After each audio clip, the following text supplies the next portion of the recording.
Hi everyone, this is a 3-month review of the HP Pavilion Core i7. The model number of this laptop is 15-CS3XXX. The XXX depends on whichever country you're in, and they'll change the model number respectively. So it's got a Core i7 in it. The model number for that is 106 5G7. It runs at 1.3 to 1.5 gigahertz.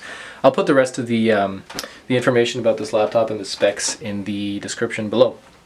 So I bought this computer in January from Costco in Canada, so the Canadian price was $1,200. It's been 3 months and I use it mostly for school. So I'm an engineering student, so I use it for AutoCAD, Microsoft Office, a bit of Rhino, so some 3D modeling. It's pretty good for those software, but I don't think it's really made for gaming. The graphics card in here is the Nvidia Mx250, so that's like a mobile graphic card. It's not really made for kind of hardcore gaming, and if you do try gaming on this, the laptop will get very hot and you will notice that there's tons of heat coming out from the outlets here. So definitely not made for gaming, but a very good all-around PC, and it is much more powerful than most other ones at its price point. The webcam is very good. Considering how thin this screen is, this might be about 5 or 6 millimeters thick. Considering how thick that is, the webcam is really good. Obviously it's not like an actual nice camera, but for webcams it is quite good. The microphone, it has 2 microphone pickups here, so it takes in stereo microphone sound. And it has really good noise cancellation software as well. So for Zoom, for Skype, I've noticed that it's really works well. The touchscreen has also held up really well. It's really responsive. The colors are nice on it. The only kind of downside on this is it's glossy, so I don't really prefer that as much, because especially since it is a touchscreen, the fingerprints show up, and when you touch it, the screen itself kind of shakes, which is not enjoyable.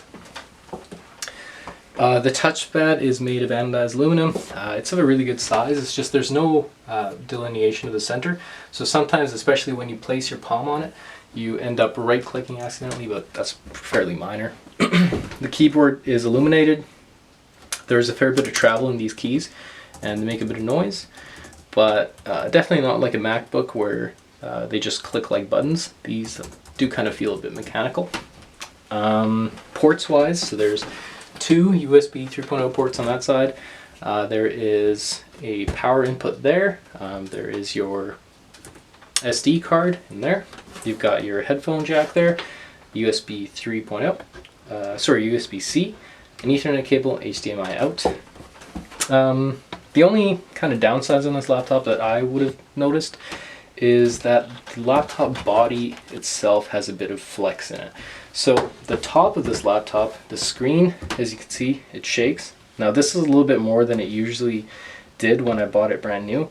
Like, there is a little bit of play that's been in the screen now. And I am rough with laptops, but I don't think that warrants this much play. And then the body here, the bottom part, it has a little bit of flex in it, which has increased over time. That's really not great.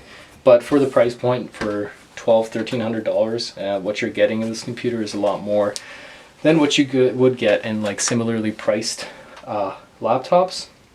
So that kind of comes at the cost of a little bit worse kind of hardware on here. But yeah, that's the review. Let me know if you have any other questions. Please like and subscribe. Thank you.